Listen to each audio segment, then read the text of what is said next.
महर्षि वशिष्ठ ब्रह्मा जी के मानस पुत्र हैं और वहीं महर्षि विश्वामित्र जी अपने आरंभिक जीवन में एक क्षत्रिय राजा थे। इन दोनों दिव्य मुनियों में ऐसे युद्ध हुए थे जो हमारे सनातनी इतिहास ने उस समय पहले कभी नहीं देखे गए थे। क्यों एक क्षत्रिय राजा को एक मुनि से इतना भीषण युद्ध करने की आवश्यकता पड़ गई, आइए जानते हैं इस वीडियो के माध्यम से। स्वागत है। ओम गणपति सनातन धर्म से संबंधित रोचक और ज्ञान वर्धक वृत्तांत सीधे हमारे धर्म ग्रंथों से आप तक लाता है। हमें प्रोत्साहित करने के लिए सब्सक्राइब और वीडियो को लाइक जरूर करें और बेल आइकन दबाना ना भूलें। हमारे इंस्टाग्राम ओम गणपति पर चाहे तो फॉलो कर सकते हैं। आइए अब चलते हैं वीडियो की ओर। महाभारत के वन पर्व अध्याय 174 के अनुसार एक दिन विश्वामित्र अपने मंत्रियों के साथ गहन वन में आखेट के लिए गए हुए थे। एक हिंसक पशु को पकड़ने के लिए उसका पीछा करते करते उन्हें बड़ा कष्ट सहना पड़ा। वे प्यास से पीड़ित हो महर्षि वशिष्ठ के आश्रम में आए।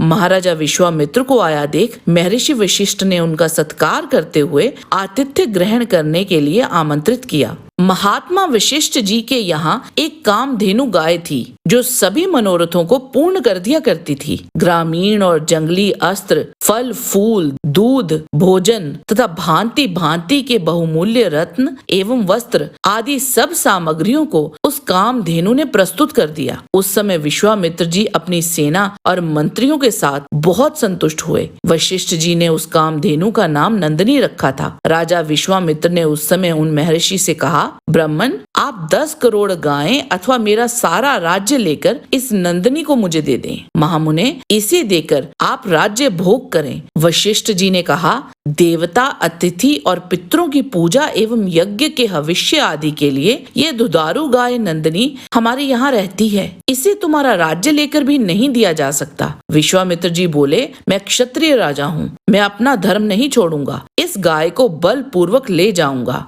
वशिष्ठ जी ने कहा, तुम सेना के साथ हो, राजा हो, जैसी तुम्हारी इच्छा हो वैसा शीघ्र कर डालो, विचार ना करो। वशिष्ठ जी के यूं कहने पर विश्वामित्र ने बलपूर्वक उस नंदिनी गाय का अपहरण कर लिया। उसे कोड़ों और डंडों से मार मार कर इधर उधर हाँका जा रहा था। उस समय कल्याणमयी नंदिनी डकराती हुई महर्षि वशिष्ठ के सामने आकर खड़ी हो गई और उन्हीं की ओर मुंह करके देखने लगी। वशिष्ठ जी बोले, भद्रे, तुम बार बार क्रंदन कर रही हो। मैं तुम्हारा आर्तनाद सुनता हूँ, परंतु क्या करूँ, मैं एक क्षमाशील ब्राह्मण हूँ। गौ ने कहा, भगवान, विश्वामित्र के निर्दय सैनिक मुझे कोड़ों और डंडों से पीट रहे हैं। आप क्यों मेरी उपेक्षा कर रहे हैं? ब्राह्मण, आपने त्याग ना दिया हो तो कोई मुझे बलपूर्वक नहीं ले जा सकता। वशिष्ठ जी बोले, कल्याणी, मैं तुम्हारा त्याग नहीं करता। तुम यदि रह सको तो यहीं रहो। वशिष्ठ जी का ये वचन सुनकर नंदिनी ने अपने सिर और गर्दन को ऊपर की ओर उठाया। क्रोध से उसकी आंखें लाल हो गई थी। उसने विश्वामित्र की उस सेना को चारों ओर खदेड़ना शुरू कर दिया। उसके शरीर के विभिन्न अंगों से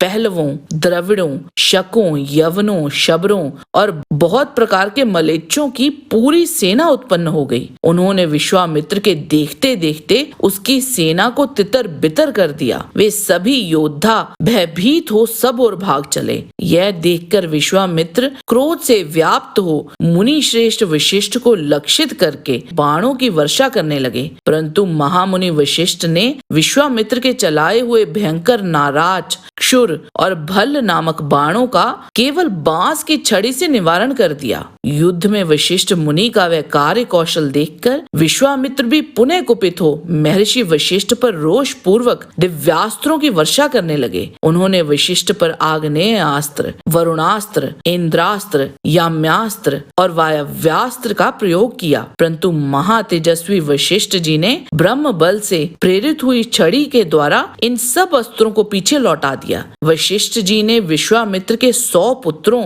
और उनके साथ आई समस्त सेना को भी अपने तेज बल से भस्म कर डाला। वाल्मीकि रामायण के बाल कांड सर्ग 53 के अनुसार बचे हुए एक पुत्र को राज्य सौंपकर वह स्वयं वन को चले गए और वहां भगवान शिव को प्रसन्न करने के लिए तपस्या करने लगे। कुछ काल के बाद महादेव जी विश्वामित्र जी के आगे प्रकट हुए और बोले, तुम तुम मांगो वही वर देने को मैं प्रस्तुत हूँ। विश्वामित्र जी बोले, आप मुझे उपनिषद तथा रहस्य सहित धनुर्वेद बतला दीजिए। जिन प्रसिद्ध अस्त्रों का प्रचार दानवों, गंधर्वों, महर्षियों, यक्षों और राक्षसों में है, वह सब आपके अनुग्रह से मुझे प्राप्त हों। महादेव जी एवं मस्तु कहकर चले गए। तदंतर राजा विश्वामित्र वशिष्ठ जी के आश्रम पहुँचे और अस्त्रों की वर्षा करने लगे। उन अस्त्रों की आग से वह तपोवन जल उठा। महात्मा वशिष्ठ जी के आश्रम में एक भी जीवधारी न रहा। यह देखकर वशिष्ठ जी ने रोष में भरकर विश्वामित्र जी से कहा, तूने मेरे पुराने और भरे पूरे आश्रम को नष्ट कर दिया,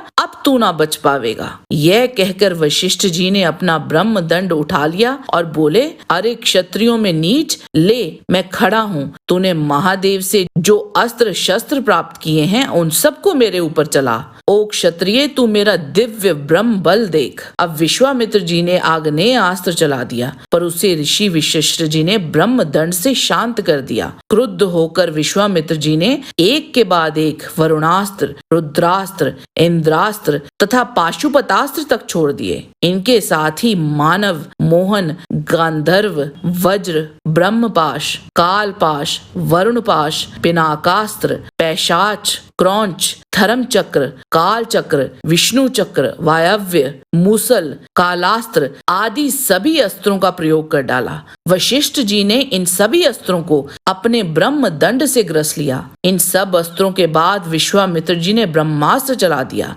उसे भी वशिष्ठ जी ने अपने ब्रह्म विद्याभ्यास जनित तेज अर्थात ब्रह्म दंड से पकड़कर शांत कर दिया। ब्रह्मास्त्र को ग्रास करते समय वशिष्ठ जी का रूप अत्यंत डरावना हो गया था और उनके हाथ में जो ब्रह्म दंड था वह जल उठा। यह देख आए हुए मुनिगण बोले, हे ब्राह्मण, आपका बल अमोघ है। आपने विश्वामित्र का गर्व खर्व कर दिया। अब आप प्रसन्न हो जिससे सब लोगों को शांति प्राप्त हो। मुनियों के ऐसा कहने पर ऋषि वशिष्ठ शांत हो गए। ब्रह्म तेज का ये अत्यंत आश्चर्यजनक चमत्कार देख विश्वामित्र जी क्षत्रियत्व से खिन्न एवं उदासीन होकर ये बात बोले, क्षत्रिय बल तो नाम मात्र का ही बल है, उसे धिक्कार है। ब्रह्म तेज जनित बल ही वास्तविक बल है। इस प्रकार बला बल का विचार करके उन्होंने तपस्या को ही सर्वोत्तम बल निश्चित किया और अपने समृद्धिशाली राज्य को छोड़कर भोगों को पीछे करके तपस्या में ही मन लगाया। इस तपस्या से सिद्धि को प्राप्त हो उद्दीस तेज वाले विश्वामित्र जी ने अपने प्रभाव से संपूर्ण लोकों को स्तब्ध एवं संतप्त कर दिया और ब्राह्मणत्व